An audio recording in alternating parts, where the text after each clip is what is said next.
Hello, everyone, and welcome back to the Soulful Abundance Festival. I'm your host, Elise Preston, founder of Be More Connected. And today I am so excited and so thrilled to be here with the wonderful Nata Ringe. Welcome. Oh, thank you so much for having me. Yes, thank you so much for being here. And Nata is a spiritual life coach, artist, and occupational therapist based in Jerusalem, Israel. She is the creator of the Clarity Blueprint, a mentorship program that supports women in breaking through their inner blocks and creating a life full of joy, lightness, and simplicity. And I'd love to be able to open up by having you share a bit with our audience about your own journey of healing and how you found your way to the work that you're doing in the world today. Thank you so much for that beautiful introduction. So my journey began in Latvia. So I was born in Latvia, and when I was around 7, our family decided to move to Germany. Okay. And that is the point where everything changed for me, where everything began, because I was 7 years old, didn't know what's happening, came to a new country, didn't speak the language. And so it was a really hard time. Okay, so that was we're all impacted by our childhoods, right? And that was a huge impact for me, because there was a lot of bullying involved, a lot of confrontation with bullying creates this, oh, am I not good enough, something's wrong with me, they wouldn't bully me if I would be normal, so that was kind of a theme that carried itself through my life until I was 15, 16.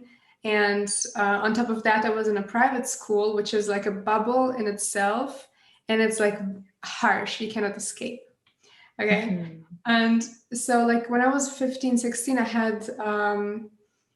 I was diagnosed with depression, and that was a very low point. And I was struggling with that for some years until I told my mom, my family, it's okay, that's what's happening.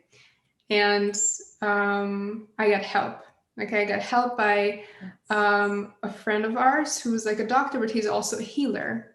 That was my first meeting with someone who was doing something alternative. Yes. And that was a crazy experience for me, because I have never heard of the concept of starting with the simple things like changing your inner talk and changing your vibration. What's vibration? I was like, what? Right. So and he introduced me also to the concept that we're creators and we create our reality, and that we can switch it around. We're so powerful. You have to tap into that, and depression was crazy, but I was able to get out of it in a pretty quick amount of time, pretty fast. And that was thanks to him, thanks to all these practices he taught me. And yeah, so that was my really my low point, my hard time in life. And when I was around 19 or 20, I discovered life coaching. I didn't know it existed at all. Yeah. And I was really excited about it, because I just I always had the pull to help people. That's why I was thinking to go into psychology, into medicine, and I started both. Wasn't for me. And I had this really inner pull to life coaching, but my family, they're all academics. They value high education, academic, degrees. And so I went to study OT because I felt it was more open. And then in literally the last months, I think I was working in in a psychotherapy department. And I realized oh my gosh, okay, the medical field, it's very limited, right? And you cannot fully express your gifts. And I felt oh my gosh, I have so much inside of me. I I know I can heal people. I know I can help them like achieve their dreams, not just like their like regular goals, but much beyond, a lot beyond the average like goals that you might want to set, you know, like success in business or whatever. Right, right. Um, yeah, and that's when I said, okay, like, you know, I could work as an OT now. I can be independent and like help people, right? But I know that I have to go beyond. And that's like when I started my own business and just like jumped into it and trusted that it's going to work out. And I did a certification, and, you know, this is how things get rolling. And this is how I found my way. And Yes. obviously, there were a lot more synchronicities, a lot more, Mm, you know, pushes into this direction. yes. But that's like the summary of it. Yes. Well, thank you so much for sharing your story. And I think it is so powerful the ways in which we can take those really trying, really challenging experiences that we have in our lives and allow that to be the foundation for something that deeply Mm, changes us and shifts our worldview and our perspective. And I love that mention too, that along the way, there are those synchronicities and nudges and signs from the universe that can just help to strengthen our reassurance with ourselves that we're going in the right yeah, direction, that this is yeah, the path for us. totally. Especially when you feel like these effortless things, you know, like when you want something and it just happens and nothing stands in your way. Oh, Mm, that's just like the best feeling. so, so powerful. And so I'd love to be able to chat with you a bit about how your relationship with abundance has evolved since starting your business and stepping into entrepreneurship. I love that question because when I think about abundance, when I think about my past self, I would Mm, think first only about money, right? I think right. abundance equals money, and when I would think about money, I would be like a bit more contracted, and like I would feel like those, you know, inner blocks from the past, like Mm, come up. But the moment like I stepped into this, you know, into the work, into the healing work, and then also in my mm, business specifically, the yes. more I was dealing with, you know, the topic of abundance, the more I understood, first of all, abundance, yeah, it's not just money. It's Right. like, what do you want, right? Like, money is a tool, right? For you to create something in your life. And Mm, what do you want? Is it freedom that you want? Is it like more beauty in your home or more adventures, right? All of this is yes. abundance. And so this led me to understand that abundance is everywhere and that abundance is energy. Mm, And, you know, all of it is just energy, and you can create abundance, attract abundance, create space in your life for abundance. And um, that's like the biggest, I think, change that happened in my system, I would say, in regards to abundance. yes. I love that. That abundance is everywhere and abundance is energy. And we can cultivate that more broad understanding of what abundance can look like and feel like in our own lives. Yeah. And in our pre-interview conversation, I was just really enjoying having the chance to chat with you about a recent discovery that you had around how to really activate the codes of simplicity in your life. And would love if you could share that with our audience. Yeah. Oh man, I'm all about simplicity. And I Yes. would love to just say what it means for me before I'm gonna dive into that. So Yes. simplicity for me means, you know, effortlessness. It means lightness. It means being present and enjoying your life and not like letting it pass by while you're working for something else. Mm, And to go back to effortlessness, if it's like, you know, if you have a goal, if you have something that you desire, I would even call it more a desire, not a goal. yeah. And then you're able to get it effortlessly. You don't need to like grind and hustle, but you can allow it to come. Mm, And then it comes and you realize, holy guacamole, I didn't do anything, or like I didn't do anything dramatic, hard, working 80 hours a week or something. So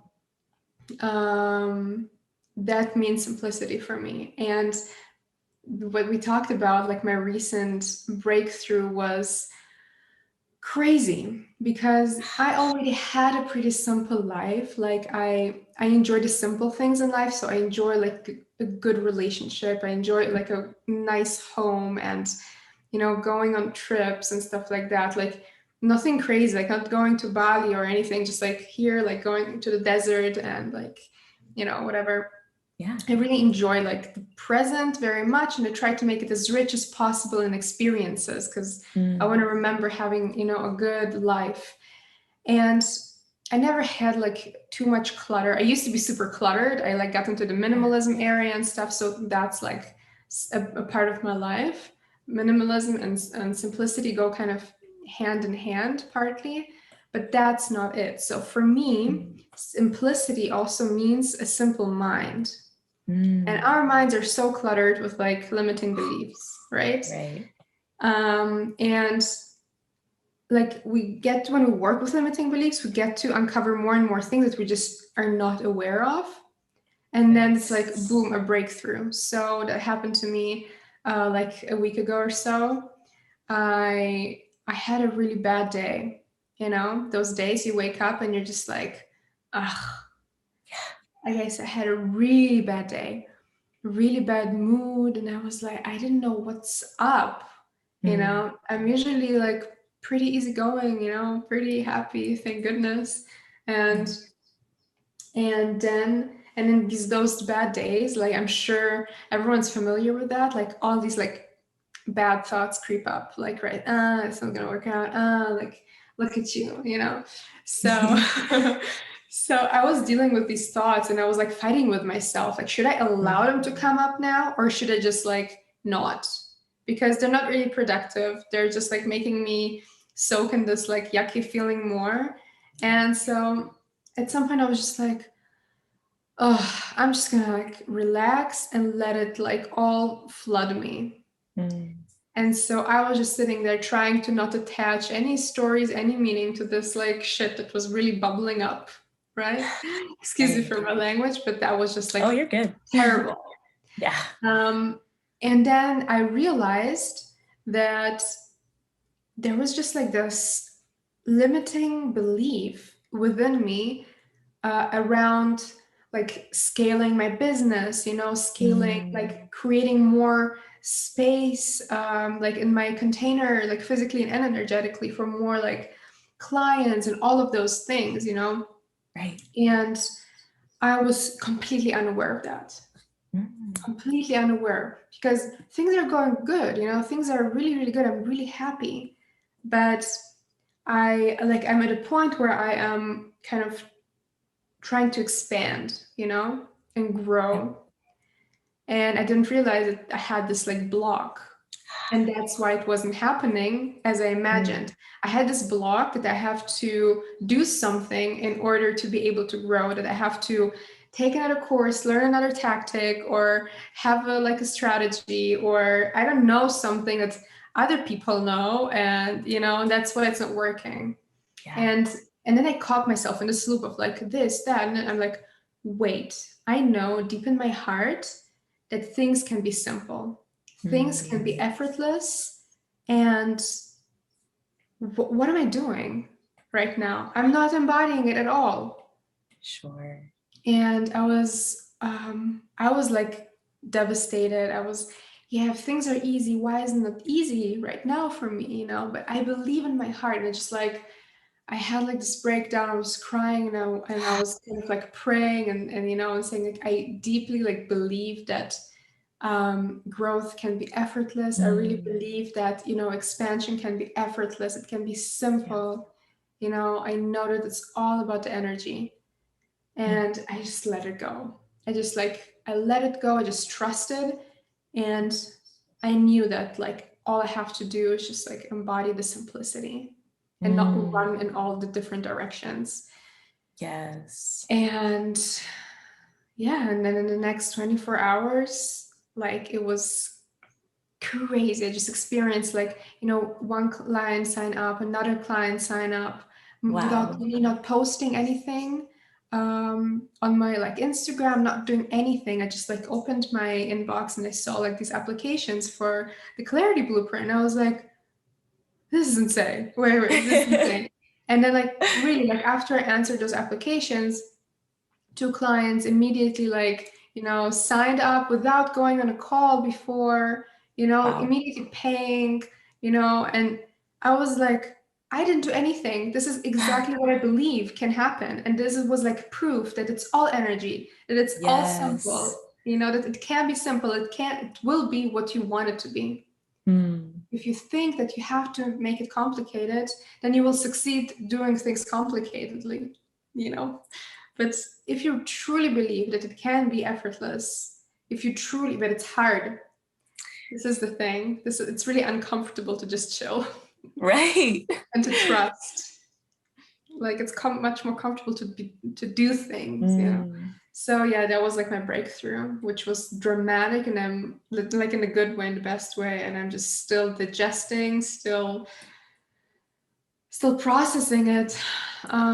It's awesome. Yes. And I think that the way that you described like coming to that note, that noticing and that realization that there was still this disconnect, right, between what you believed in your heart and what you were embodying in your actions. And it was only when you really took that opportunity to slow down, to tune in, to pray, to get into that deep level of energetic alignment where you were moving in integrity with your values, that then that big shift can happen. And being able to just offer up to the audience, like getting curious around what are the ways in which you may still be embodying different practices and ways of being that are actually at odds or in contrast with something that you deeply believe. And in what ways can we start to um, drop, let fall away, release some of those blocks, some of those things that are creating that dissonance or that disharmony between what we say we want and what we're actually doing and embodying. Yeah. So the thing is that it's tricky because there are so many things that we know to be true, but we don't feel it to be true, right? And that's like Yes. the point. So um, Yes.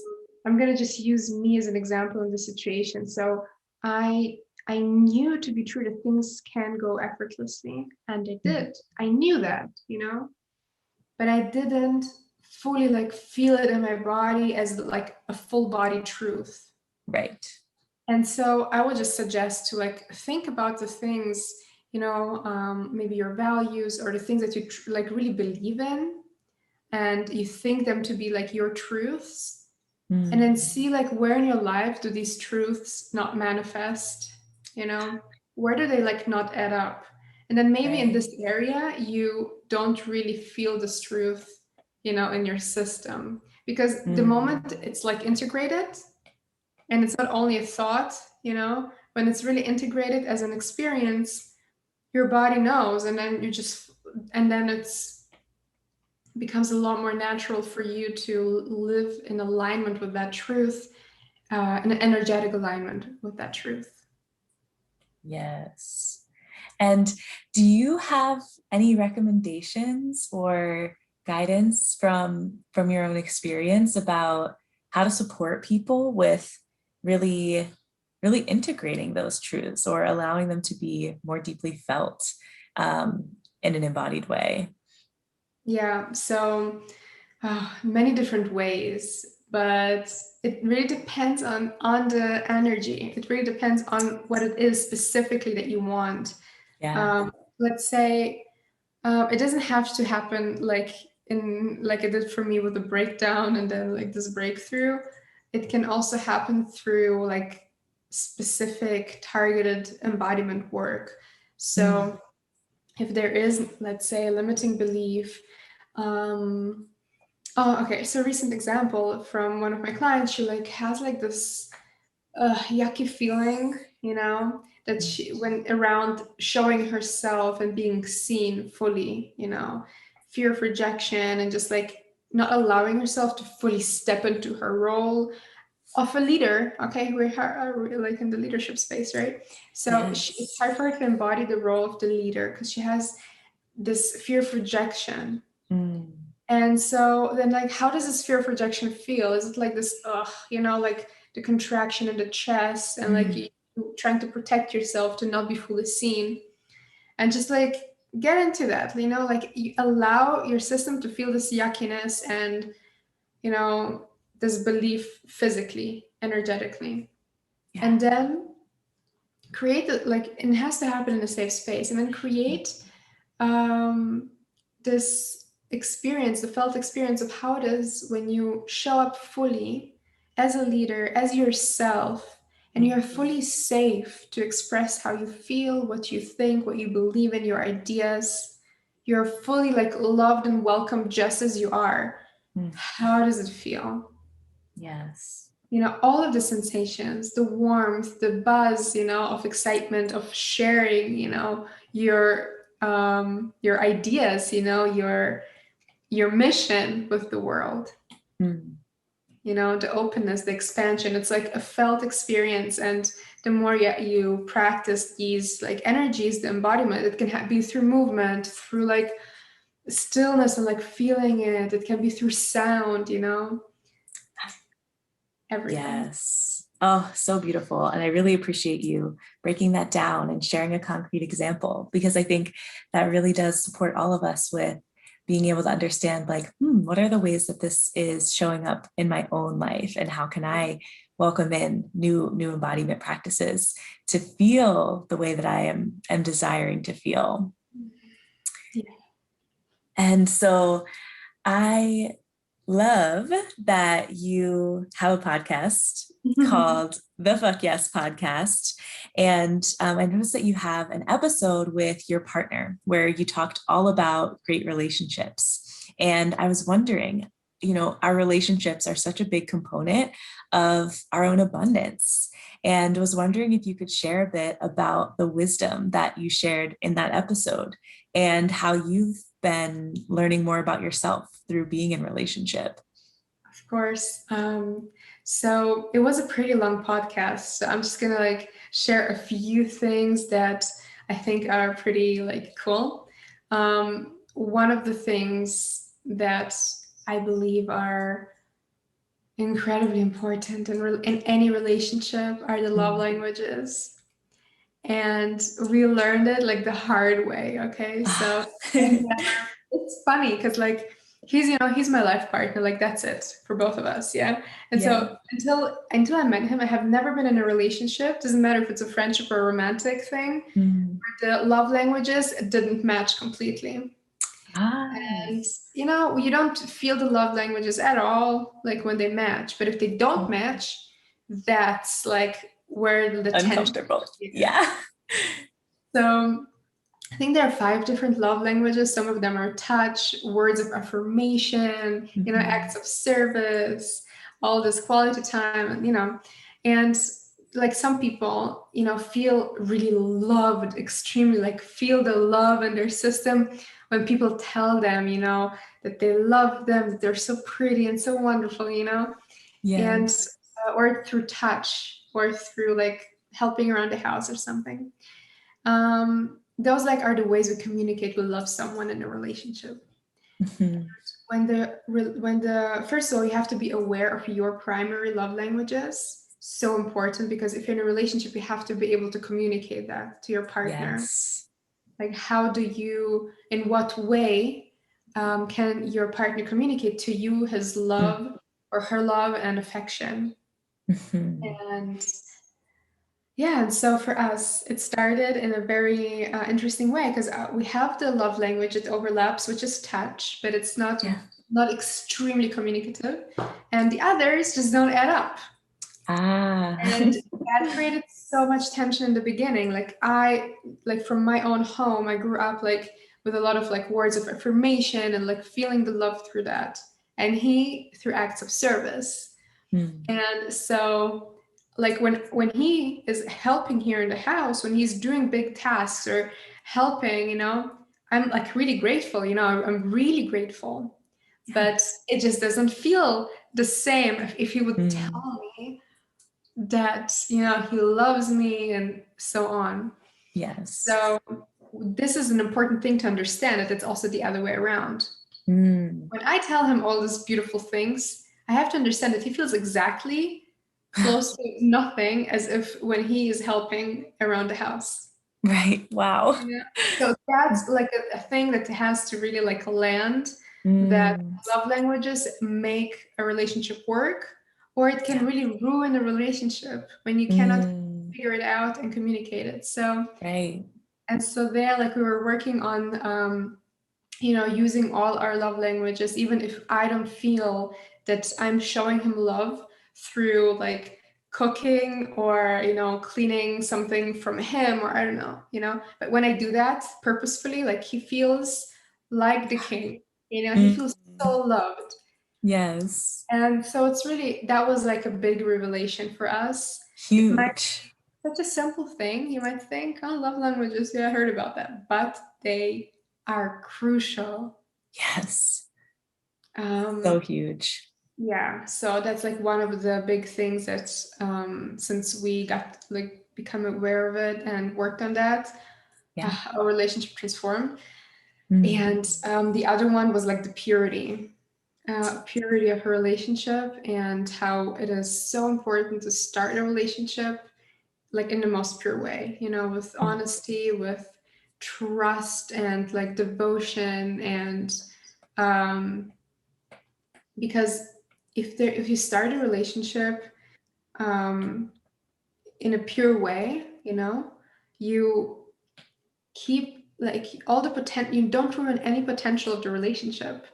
So Mm. if you're careful with, not only how you treat the partner, but also how you show up in that new relationship, Yes. um, it just determines how far you can go together. And so when we met, it was so important for me and for him equally, which we found out later, to make the best out of it and to allow like the space to exist for the infinite potential of that relationship.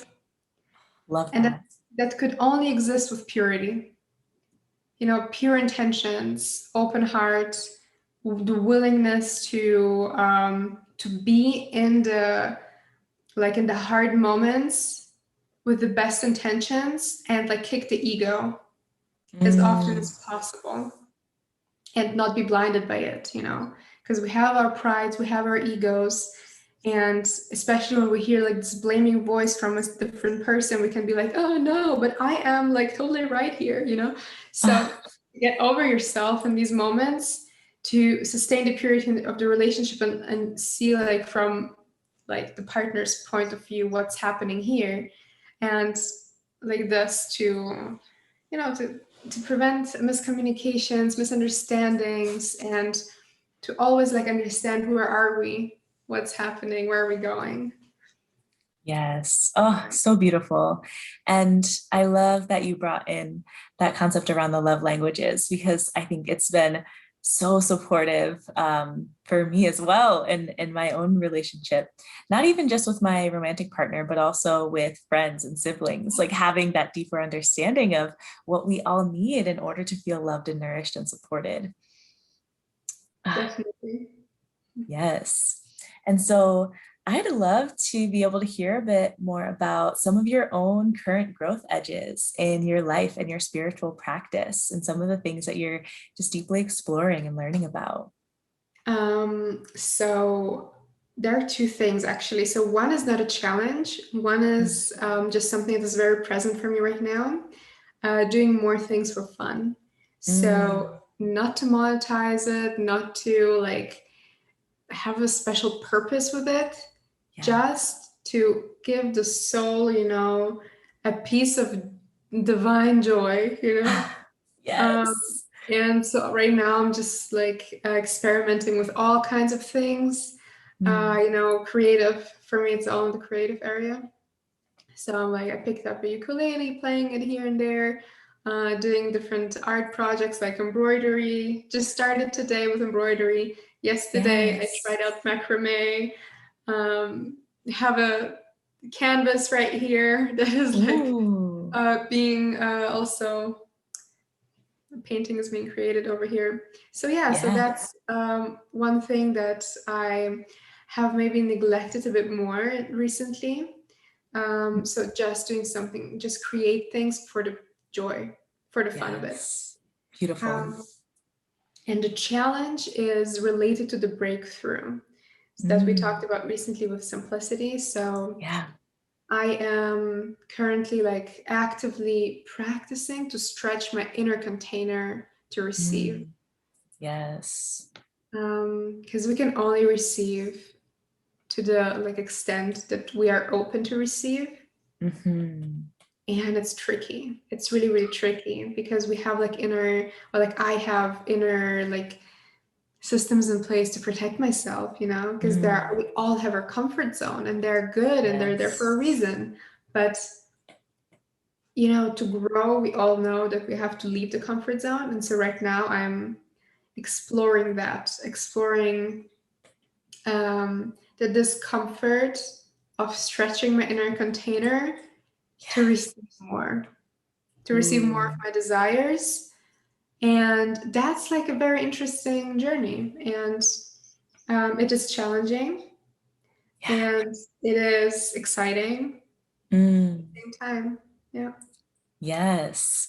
And I'm wondering if there's any other like wisdom or guidance that you could share around this in terms of stretching that inner container to be able to receive more. Mm-hmm. I know this is something that I also struggle with in my own life and my own spiritual practice, but I also see it as something that comes up a lot with clients and community members, folks who identify as healers and leaders and change makers. We've like mastered giving. We're able to give in such beautiful ways. But when it comes to receiving, that can sometimes feel a bit more stretchy and like uncomfortable and unknown. Mm-hmm. Definitely. Yeah, it's we have to be our best clients. We have to lead ourselves first in order to lead Yes. others. And yeah, being your own leader means to show up when no one's looking. Mm. And probably the most important things we do is when no one's looking. And so Yes. this is very challenging because, like, I know in the comforts of your home, it's so easy to just, stay in PJs all day and, watch Netflix on a Sunday. Mm. Nothing wrong with that. I'm doing that as well, yeah. But I'm Yeah. saying that we have to, in our own, like, private life, we have to be our own leaders and show Mm. up for ourselves to like Yes. to the max of our capacity. Because Mm. only as far as we can like lead ourselves, we can also lead others. And so when I'm Yes. talking about the challenge of stretching my own container to receive, when I'm doing that, I'm also able to give a lot more because Yes. it's very interesting because when I stretch my inner container to receive, I receive not only what I desire, right? I receive Mm. also other things that are maybe not so fun, but that are experiences that are challenging, but Mm. that make me grow in a way that is always perfect. That is always Wow. like perfect for the next client I'm going to talk with, for example. Yes. We are Oh. serve so much more when we are open, when we are, like just flowing, the energy is flowing through us and we are not constantly like in the movement forward. We're always Mm. giving, giving, giving. We need to always to also stay still Yeah. in order for the energy to come back to us, to be open to receive the flow back. Yes. Ooh, and I love, as you were speaking, like I was starting to really get a visual representation of like this reciprocal energy and Mhm. this dance of the way that energy can flow like between us and the universe. And yeah, I really appreciate that acknowledgement that you just made around the fact that when we open ourselves more to receive, that yes, we're welcoming in more of what we are explicitly asking for, like what we're desiring, but it can also bring in or welcome challenges or just different dynamics that maybe we hadn't anticipated in our mind. But being able to have more of that neutral awareness or understanding that even if it feels challenging to us in the moment, that there can be a gift in that still, that there's something that can be learned, that can be offered and shared with others, or that we can integrate to support our own growth and Yeah. expansion. Yeah. So, ooh, I love that. I was just getting so Mhm. excited as you were speaking. I was like, this is beautiful. Mhm. um, and so I love when we were talking about the growth edge question. You spoke a little bit about just giving the soul a piece of divine joy in some of those beautiful ways that you're welcoming in more just creative practice and play. And I think this ties in really nicely to the question that I love to ask all of our guests, which is, what does soulful abundance mean to you? Mm. Soulful abundance. I'm just thinking like about, a full body yumminess. That's what Mm, I'm just thinking about when I hear like soulful yeah. abundance. It's I really love it. It just like it's, it's such a perfect combination of words, in my opinion, because soul. Mm, When something is soulful, I'm thinking yeah. about a warm, delicious meal melting in my mouth and Ooh, having all the fuzzy, like great feelings and abundance. I'm immediately thinking about health, about money, about life experiences, and mm, for me, like soulful abundance just means, to live the life to the fullest, and allow yes. myself to welcome in the fullness. Mm, So, I forgot who said that, what writer, um, but someone said that, when you feel joy, you shouldn't just like feel it for a moment and then let it go. Like joy is meant to be felt in its fullness and it's like whole ah, capacity. And we tend to yes. just like, feel happy and then just like, well, okay, let's move on. But the Mm, more we allow ourselves to have like this soulful experience, yeah. it just makes life. This is what makes life, awesome. Yes. Ooh. And I love being able to kind of wrap things up on that note, reminding all of us to allow ourselves to experience joy in its fullness, that that's how we're meant to live. And so I know that our audience is going to be so excited about learning about all the ways that they can stay connected with you. And so I would love if you could share that Mm. with us now. Awesome. So you can find me on Instagram under the handle it's Nata. So ITS Nata, Nata. And my website is also itsnata.com, where you can find all my offers, my newsletter that I send out bi-weekly with little drops of wisdom. And yeah, that's it. I only have Instagram and my website, nothing else at the moment. Yes. Well, thank you so, so much for joining us. And I have just been so nourished by this conversation and really feel that your energy, like the way that it's been translated through this interview, does carry such joy and lightness and sweetness and simplicity. And so I'm really excited for our audience to be able to receive that as well. And for everyone tuning in, thank you so much for joining us. And I look forward to staying connected with you throughout the course of this summit. Be well, everyone.